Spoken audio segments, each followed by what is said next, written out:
Good afternoon, everyone.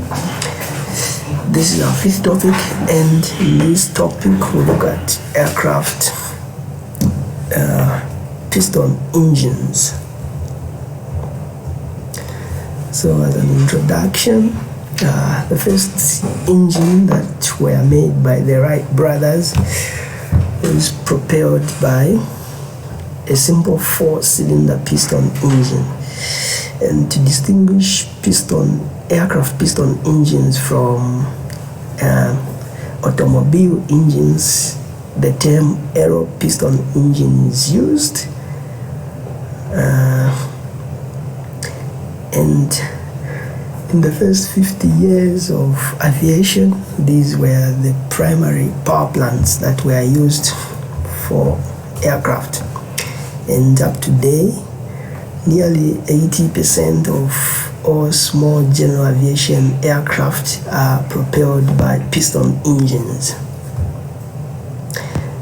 And these aero piston engines are classified into the following categories: the rotary engines, reciprocating engines, and whether they are supercharged or turbocharged. Then you can also classify them based on the number of cylinders, the arrangement of cylinders, and the type of fuel used, and the cooling techniques employed. So the two principal piston engines available are the spark ignition engine, commonly referred to as SI, which is sometimes identified as a petrol engine or gasoline engine. Then we have the compression ignition engine, which is identified as a diesel engine. Then among these two main classifications, you can have two-stroke as well as four-stroke. In the spark ignition engine, a mixture of fuel and air is ignited by a spark plug, whilst in the compression engine, the air is compressed to a sufficiently high pressure and temperature so that you reach the auto-ignition temperature of the fuel, and the combustion will start on its own. Then the first classification we looked at is the rotary engine. In this arrangement, the crankshaft is stationary, whilst the entire cylinder block rotates around it.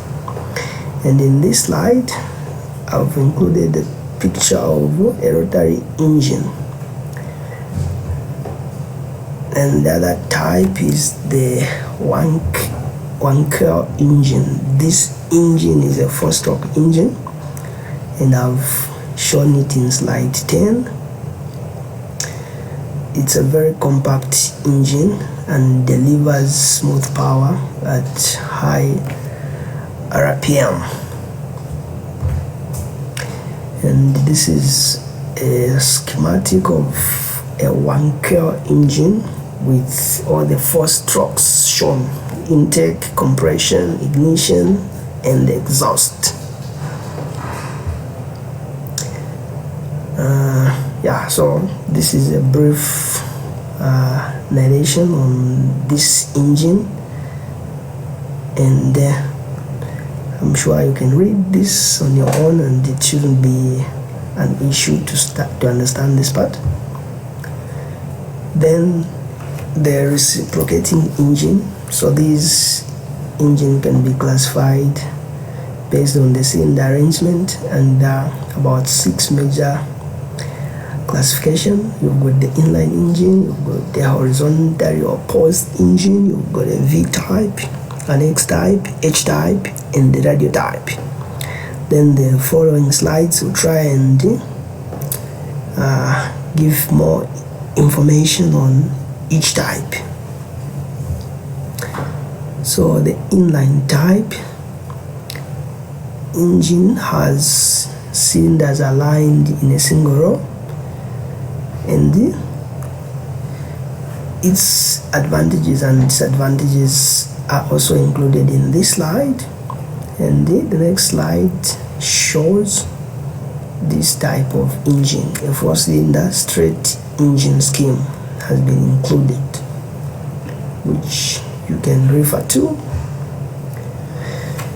Then I'll not go into all the classification of reciprocating engine. I believe you can read the text I've provided, and hopefully it'll make sense to you. So I'll go straight into the core business of this course, which is, before I go to the thermodynamic analysis of these engines, let's look at another classification, which is supercharging and turbocharging engines. So these two are employed in a piston engine to add more power, because from what I've taught you, at higher altitude the air density becomes thin, and therefore the amount of air that can be inducted into an engine becomes less, which translates into less power being produced by an engine. So if you want to produce more power and fly higher, you have to either employ a supercharger or a turbocharger. And this slide shows a schematic of an engine equipped with a supercharger. As you can tell, it has a compressor at the engine inlet to compress the incoming air, so that the air that goes through the engine is slightly denser and hence sustain more combustion. And the typical boost in power provided by either a turbocharger or a supercharger is in the range of 20 to 50 kilopascals. And this is a schematic of a typical layout of a turbocharger. You can tell here there's ambient air which is being inducted into the engine, and there's a compressor wheel, there's a turbine wheel, and there's the exhaust gas discharge. Then the exhaust gas discharge passes through the compressor through the crankshaft. And this is a schematic of a typical turbocharger made by Rolls-Royce. And the key difference between a turbocharger and a supercharger is in the way power is applied.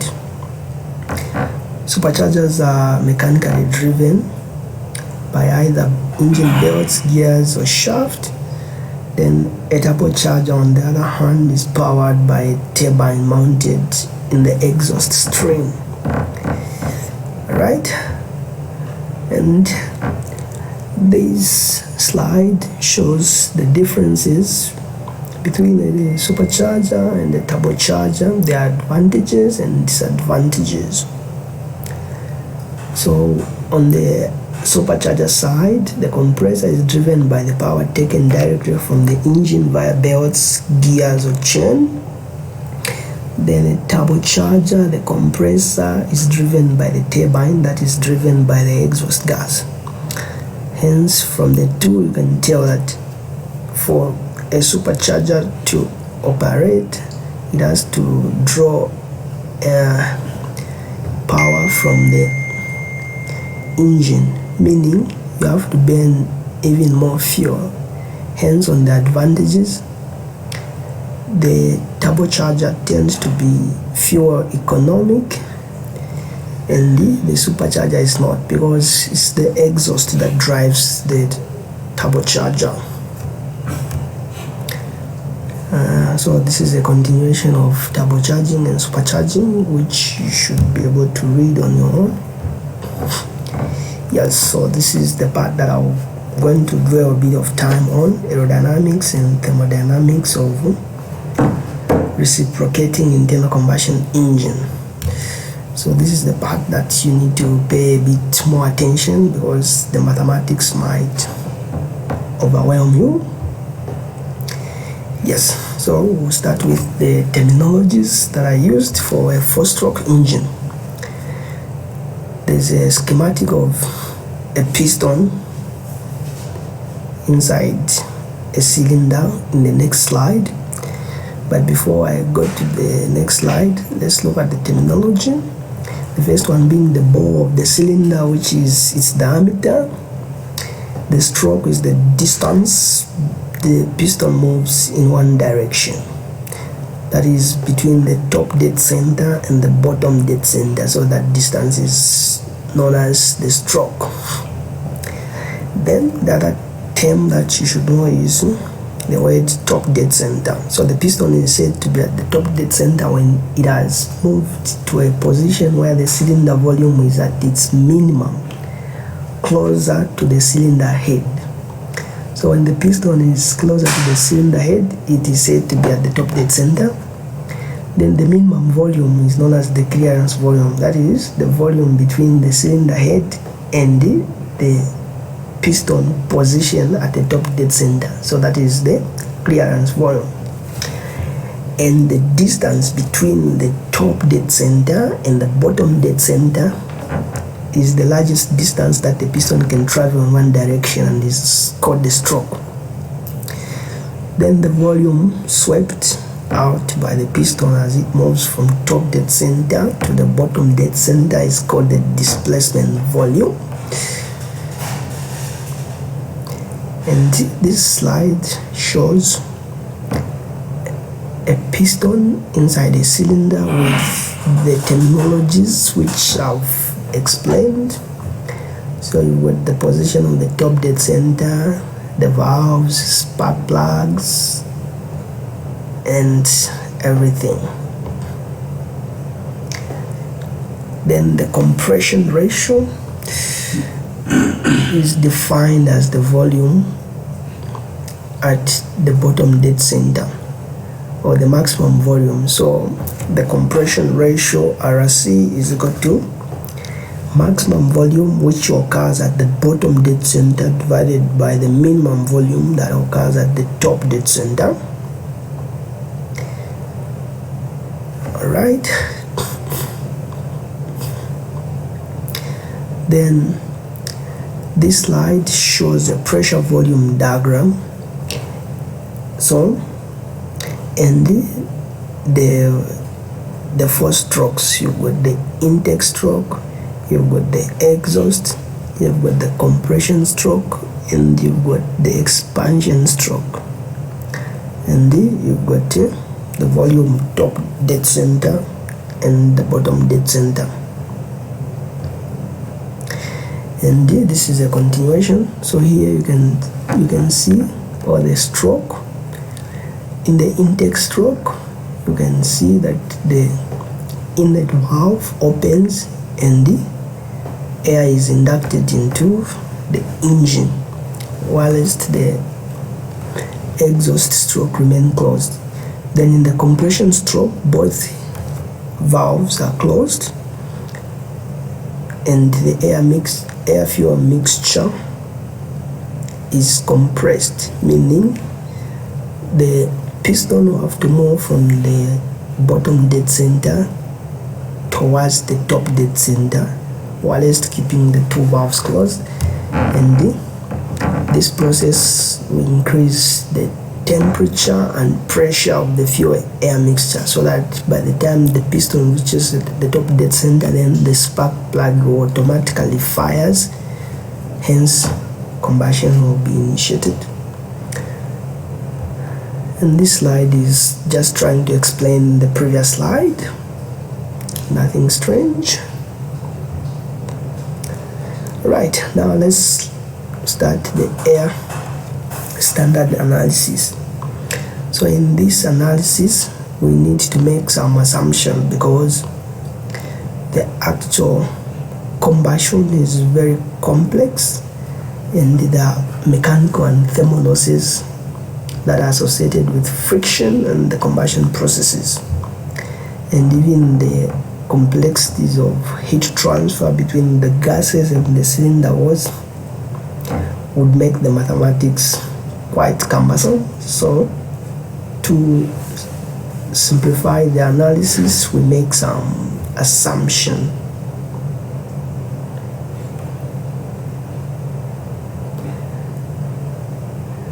And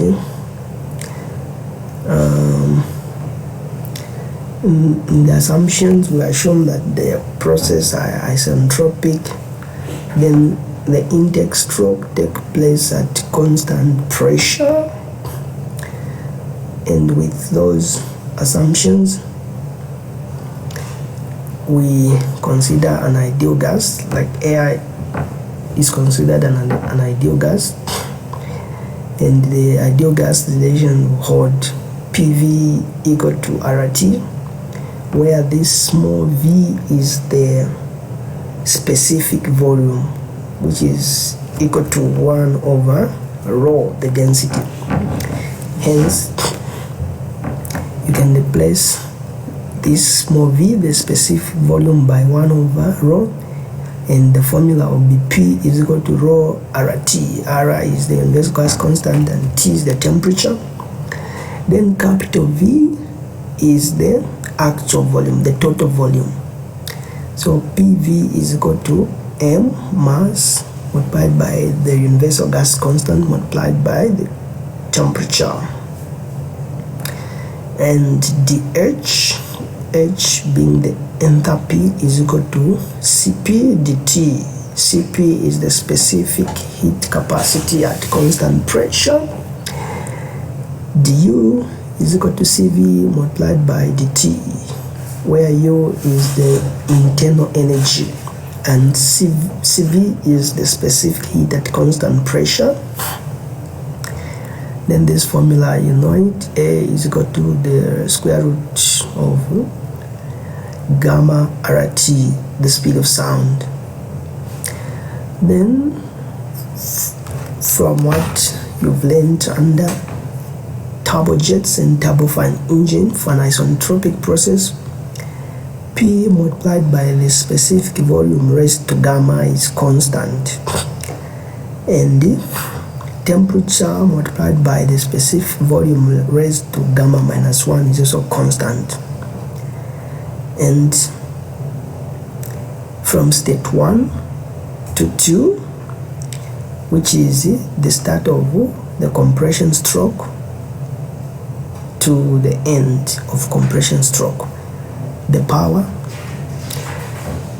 between the work done between 1 and 2 is given by pressure at state 2 multiplied by the specific volume at state 2 minus the pressure at state 1 multiplied by the specific volume at state 1, then divided by 1 minus gamma. And using equation 2a, you can replace P and V by R and T, where R is the universal gas constant and T is the temperature. And if you do that, you get this equation 5. Then we'll look at 2 cycles under engine thermodynamic analysis. We'll look at the Otto and diesel cycle. So the Otto cycle, this is an ideal cycle for spark ignition engine, whilst the diesel cycle is also an ideal cycle for the compression ignition engine. Then here the specific air heats are functions of temperature. At low temperature during intake, the specific heat ratio has a value of gamma is equal to 1.4, and at the end of combustion due to a rise in temperature, the specific heat tends to decrease to 1.3. However, in trying to simplify the cycle analysis, we assume a constant specific heat of 1.35. And here I've given typical values of the specific heat at constant pressure, constant volume, which is the CP is 1.108 kilojoules per kg Kelvin, and CV is 0.821 kilojoules per kg Kelvin. Then the gas constant is the difference between the specific heat at constant pressure minus the specific heat at constant volume. And in our case, the ratio between this specific heat is equal to 1.34.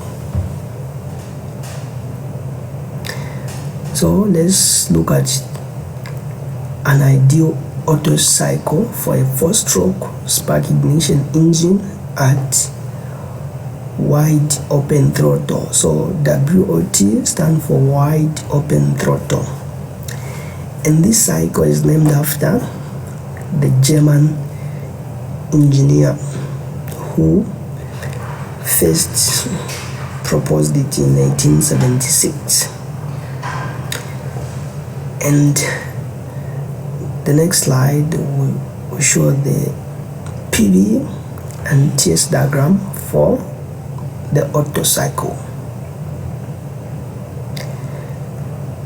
In this diagram, the first diagram on your extreme left, which is a PV diagram, so you can see there's the volume at top dead center and the volume at the bottom dead center. Then you've got the cycles from 0, 1, 2, 3, 4, and 5. So 0 to 1 is the intake, and 1 to 2 is the compression cycle, and 2 to 3 is the constant volume heat addition, and 3 to 4 is the isentropic expansion, and 4 to 5 is the constant volume heat rejection. 5 to 1 is the exhaust stroke, where the burnt gases are expelled from the engine. Then on the right hand side of the slide, you've got the temperature entropy diagram.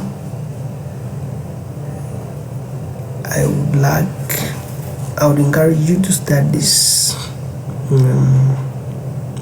sketch, because the analysis that follows will be based on this sketch. So let's look at a detailed analysis of the ideal Otto cycle. As I said, process 0 to 1 is a constant pressure intake stroke, where air at ambient pressure or atmospheric pressure is ingested into the engine. So here the intake valve opens whilst the exhaust remains closed, and the pressure at P1 is equal to P5 equal to P0, which is equal to the ambient pressure. This can be verified on slide 43. Then the work done in inducting the air between state 0 and 1 is given by pressure 0 multiplied by the difference in the specific volume between state 0 and 1. And as an emphasis, specific and total volumes are identified through small letter v, specific volume, and capital V is the total volume. And please do not confuse the two. specific volume is given by 1 divided by the density. Right, state 2 to 3 is the isentropic compression stroke. Here both valves are closed and the piston undergoes a compression stroke. So the temperature at 2, if you use the isentropic regulations, will be given by T1, then the ratio between the specific volume at 1 and 2 raised to the power gamma minus 1. And this is the same as T1 multiplied by the ratio between volume 1 and over volume 2 raised to the same power, where V1 is the volume at the top dead center and V2 is the volume at the bottom dead center. And this ratio is the compression ratio which we've looked at earlier on. Then the pressure at state 2 can be obtained in a similar way as equation 8a. Then between state 1 and 2, isentropic compression. If the process is isentropic, we assume that there's no wake or heat rejection. So the heat, there's no heat addition, and therefore Q12 is equal to 0. Then the work done between station 1 and 2 is given by this formula, which is similar to the previous formula we looked at, which is P2 multiplied by specific volume at 2 minus P1 multiplied by specific volume at 1 divided by 1 minus gamma. And using equation 2a, you can substitute PV with RT, and this is the same as the internal energy at 1 minus the internal energy at 2, and CV open bracket T1 minus T2. This is the formula for internal energy. Then process 3 to 4, process 2 to 4, 2 to 3, which is a constant volume heat addition. So from slide 43, you can tell that T3 will be the maximum cycle temperature and P3 will be the maximum cycle pressure. Then specific volume 3 is equal to the specific volume at 2. This makes sense just by looking at the sketch, because it's a constant volume process. Therefore, there will be no change in volume. So V3 will be equal to V2, which is equal to the volume at the top dead center. And because this is a constant heat addition process, it means there will be no work done. Therefore, T2 W2 minus 3 will be equal to 0. Then the specific heat added, or Q in, will be given by CV multiplied by T3 minus T2, and the total heat added is equal to the fuel flow rate multiplied by the fuel heating value multiplied by the combustion efficiency. And you can also express the total heat added using the formula M with a subscript M. So this is the mass of the mixture. So M with a subscript M is the mass of the mixture multiplied by the specific heat at constant volume multiplied by the temperature difference between state 2 and 3, which is the same as the mass of the mixture is equal to the mass of air plus the mass of fuel. And if you do your analysis and simplification, you can tell that QHV multiplied by the combustion efficiency, this is the same as AF. AF is the air fuel ratio plus 1 multiplied by CV multiplied by the temperature difference. Right. Then process 3 to 4, which is an isentropic power or expansion process. And from the stroke here, both the intake and the exhaust valve will be closed. Then a spark plug will ignite the process. Then there will be a sudden rise in pressure, which will compress or force the piston to go down. And when this happens, you can calculate the cycle temperature state 4. Remember, we just said that T3 is the maximum cycle temperature. So to calculate the temperature at 4, we use the formula T4 is equal to T3 multiplied by the ratio between V3 over V4 raised to the power gamma minus 1. This formula is similar to the formula we earlier looked on, so I won't spend time trying to explain this formula.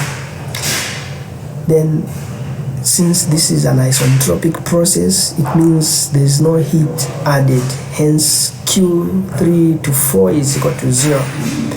And the work done between state 3 to 4 is given by this equation 10D, which is similar to the previous equation we just looked at, and I'm not going to spend time trying to explain it.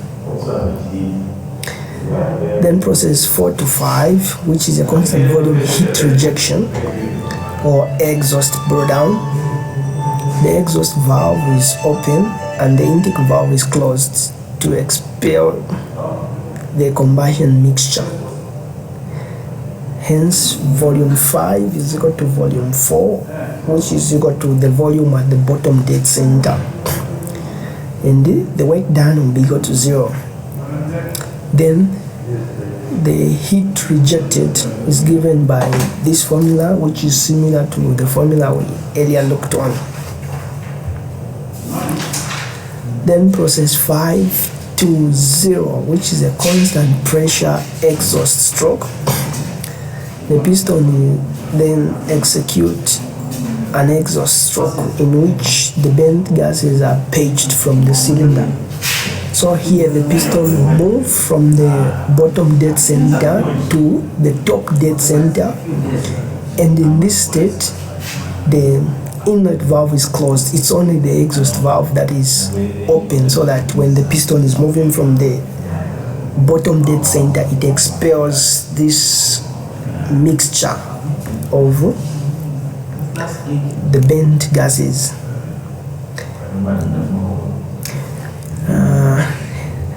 Now, having looked at the various equations, we can now look at the efficiency, the thermal efficiency. So the ideal auto thermal efficiency is equal to the net work minus divided by the heat added. So from the previous slide, where we calculated the net work as the heat in minus the heat out.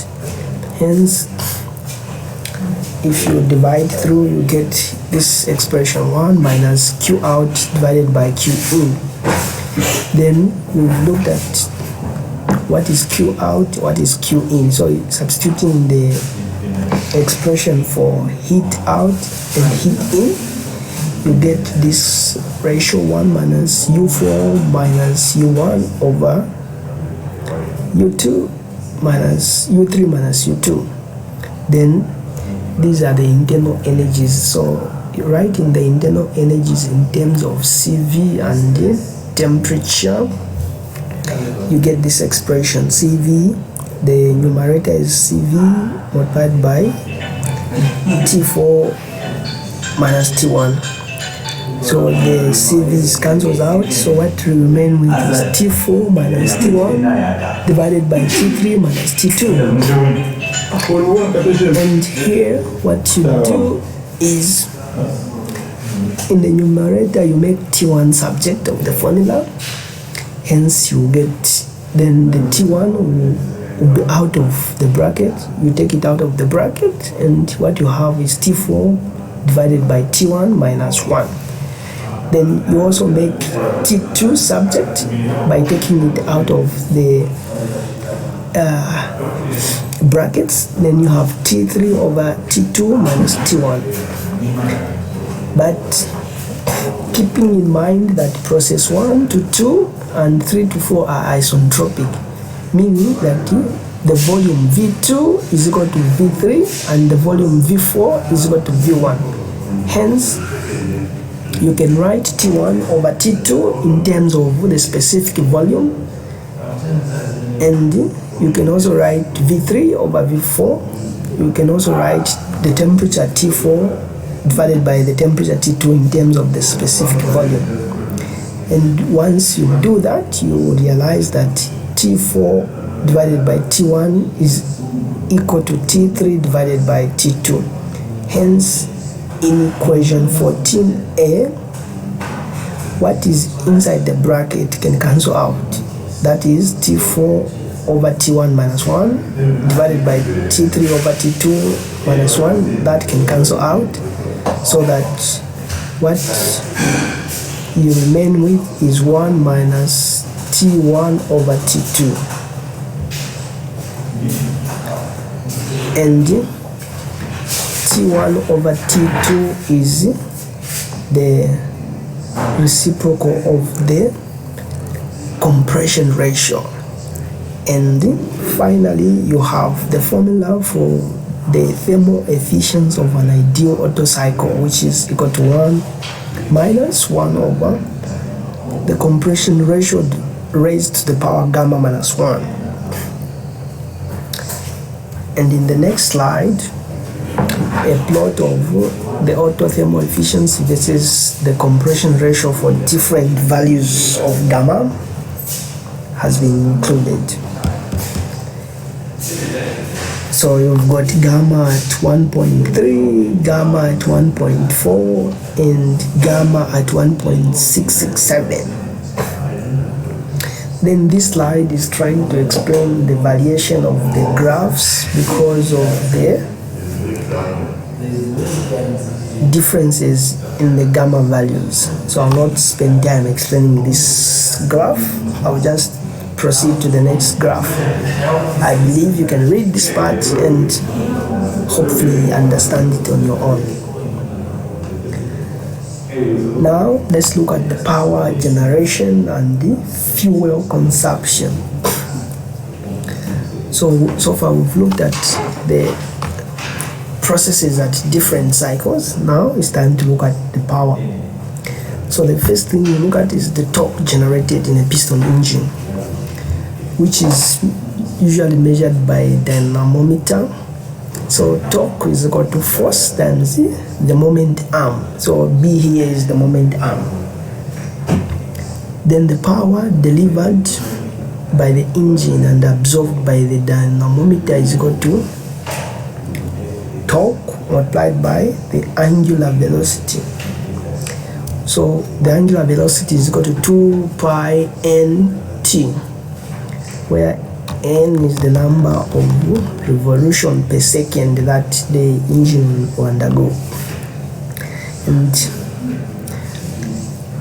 the brake power can be expressed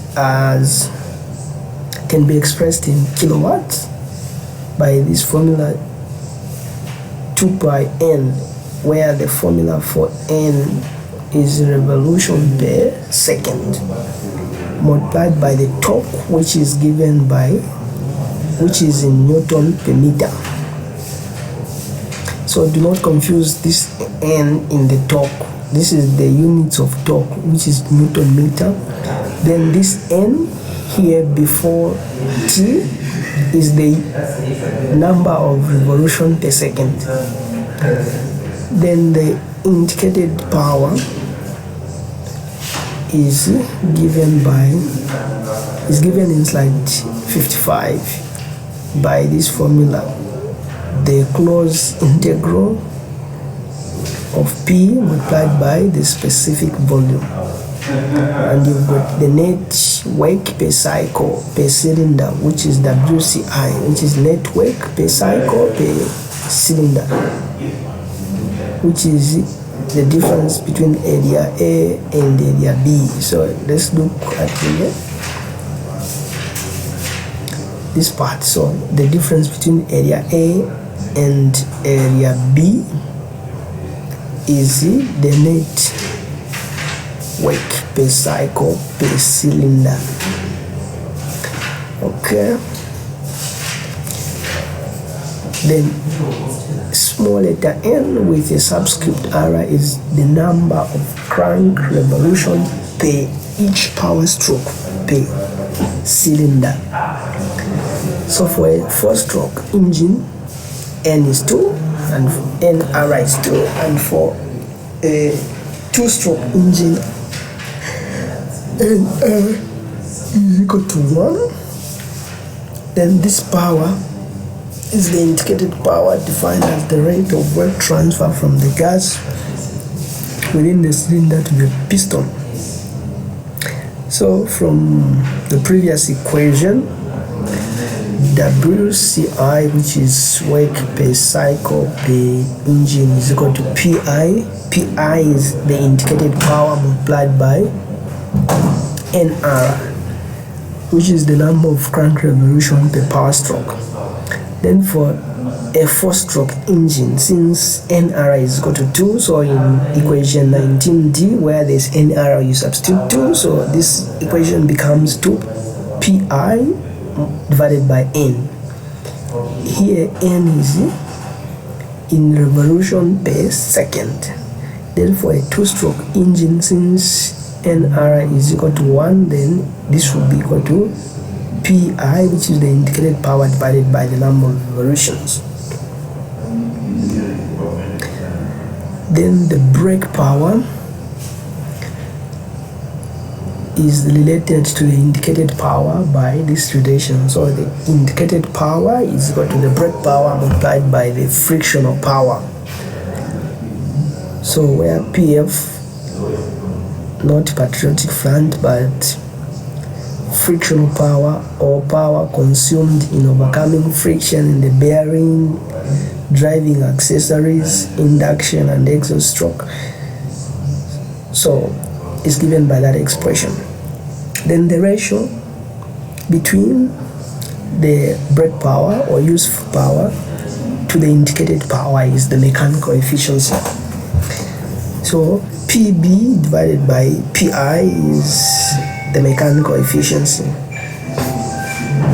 So for modern automobile engine, this can be 90%. Okay, let's continue. There's another parameter that we need to look at, which is MEP, or the mean effective pressure.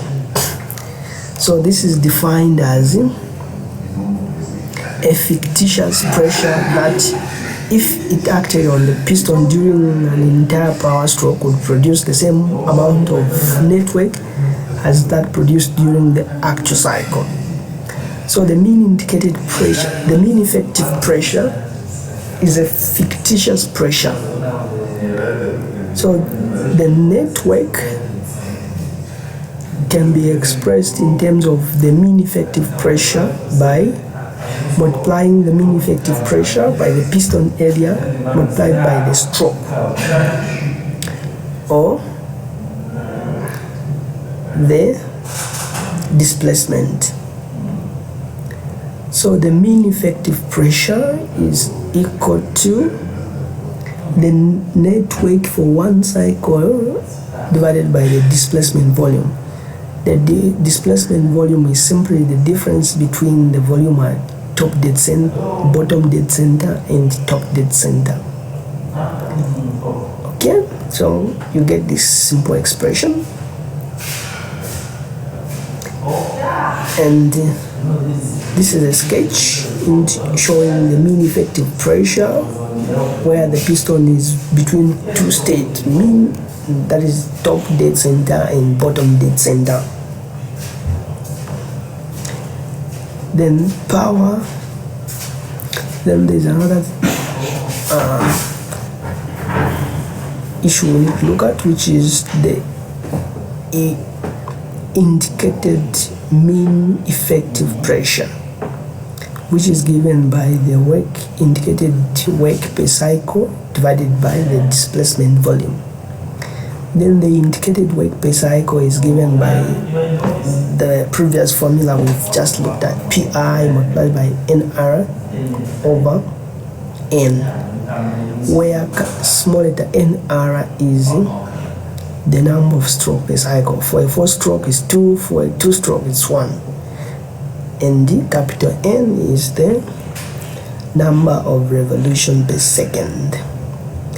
So the brake mean effective pressure, this will be equal to the brake power. So note the difference between equation 23 and 24.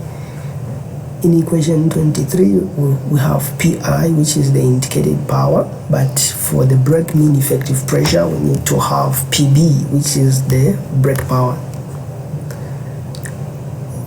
Hence, you can relate the brake mean effective pressure to the indicated mean effective pressure using the mechanical efficiency, where we said the mechanical efficiency is the ratio between the brake power divided by the indicated power. So even the mean effective pressure and the indicated mean effective pressure can be related by this efficiency. And we can also have the friction mean effective pressure, which is the difference between the indicated mean pressure minus the brake mean effective pressure.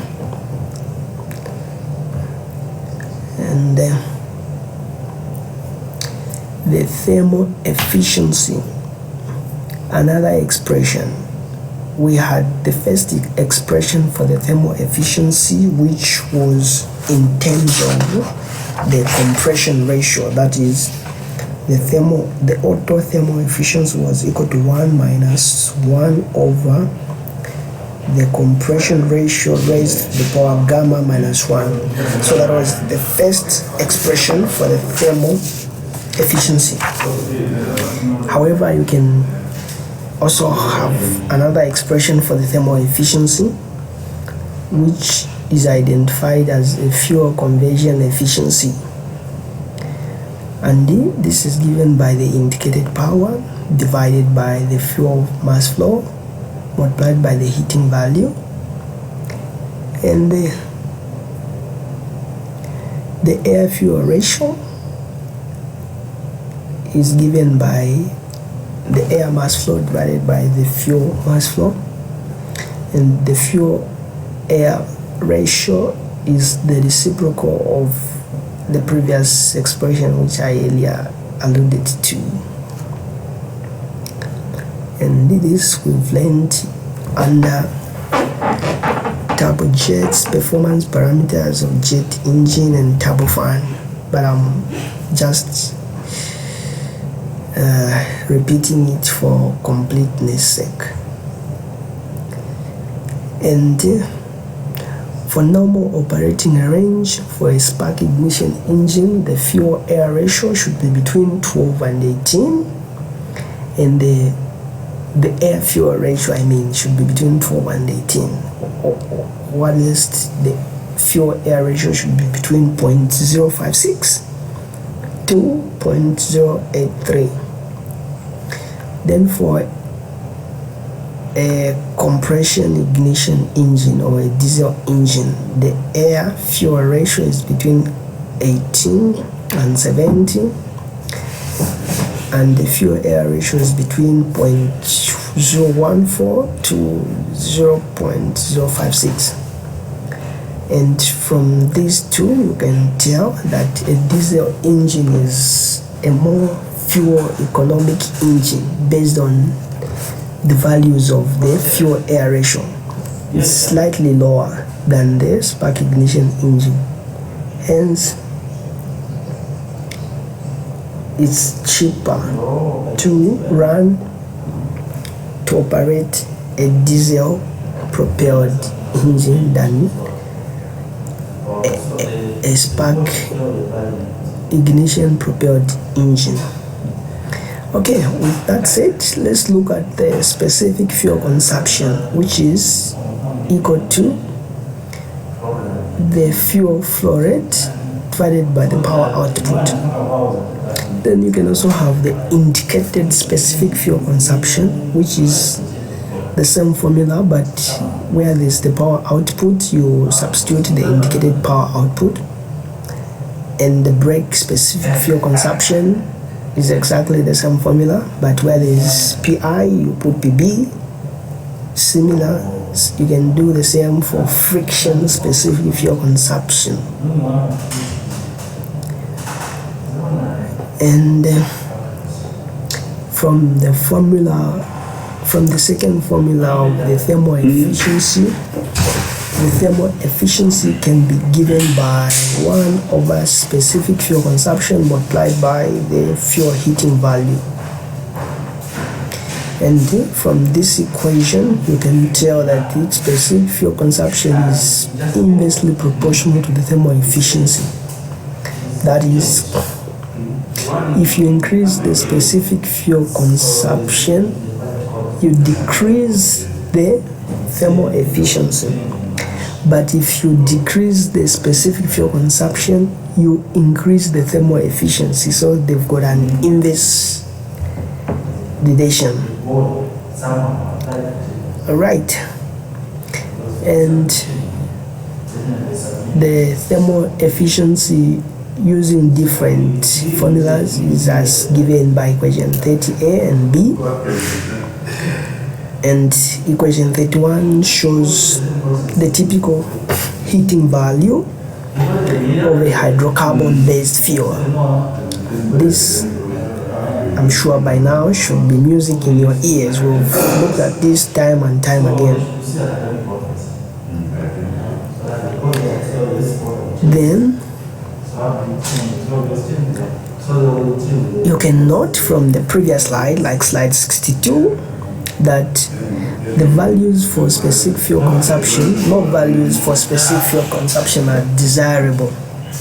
And the typical best values of brake specific fuel consumption are equal or less than the following value. So for a spark ignition engine is 75 milligrams per joule to 270 grams per kilowatt hour, whilst for a compression ignition engine is 55 milligrams per joule to 200.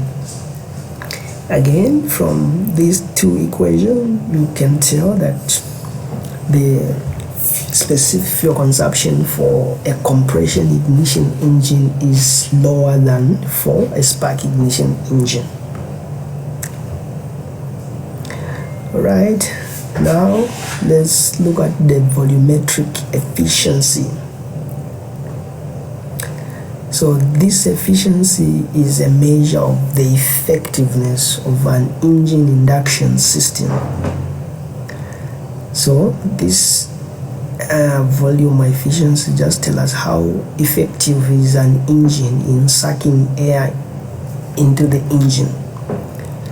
So it is defined as the flow rate of air into the intake system divided by the rate at which the volume is displaced by the piston.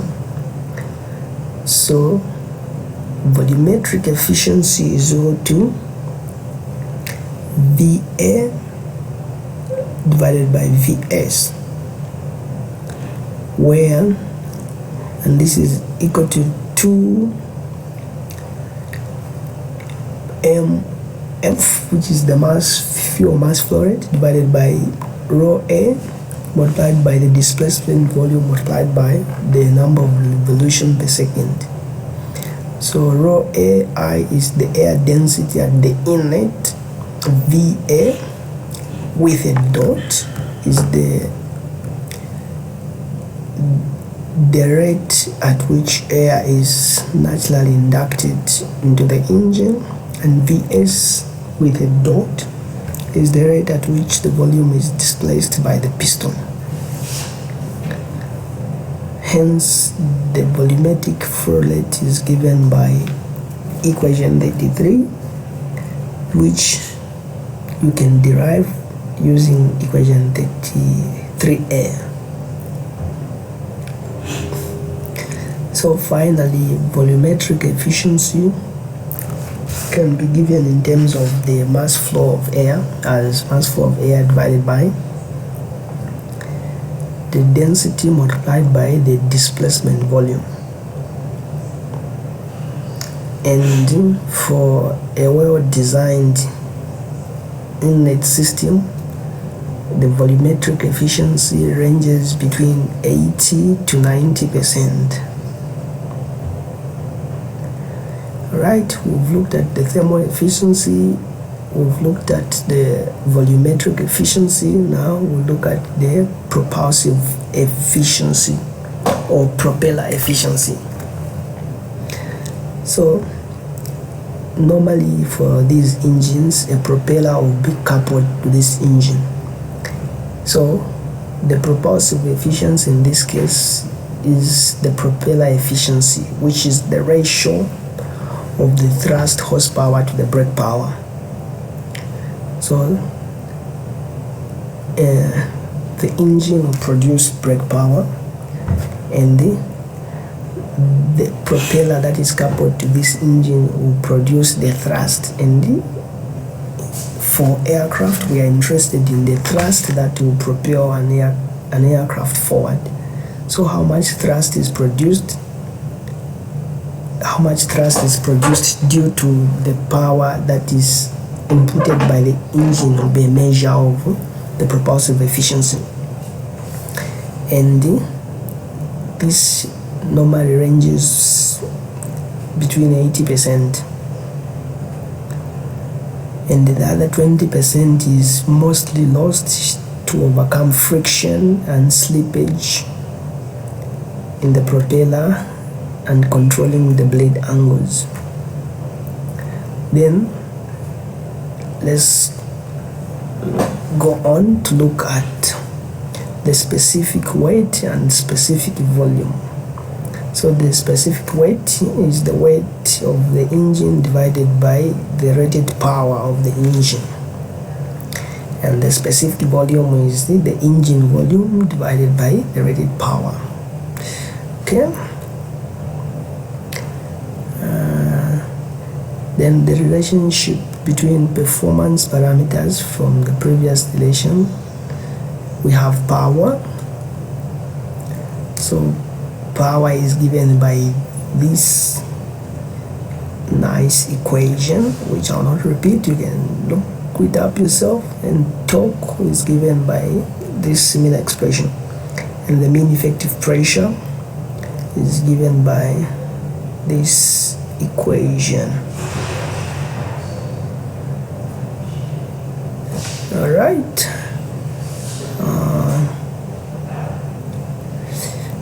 Then the power per piston area, often called specific power. So the power from the previous slide, we had the expression for power. If you divide that expression by area of the piston, you get equation 36a. And if you introduce another parameter, which is known as the mean piston speed, which is equal to SP is equal to 2Ln, where L in this case is equal to the stroke, which is the distance the piston moves in one direction, and N is the number of revolution per second that the engine rotate, then you can come up with the expression for specific power, which is the ratio of the power output divided by the piston area, and you get this nice equation. So for a 4-stroke engine and a 2-stroke engine, you have different expression for the specific power. That is equation 37A and equation 37B. Alright, this is where we end for piston engine. Next time we'll look at ideal diesel cycles. Thank you. Have a nice day.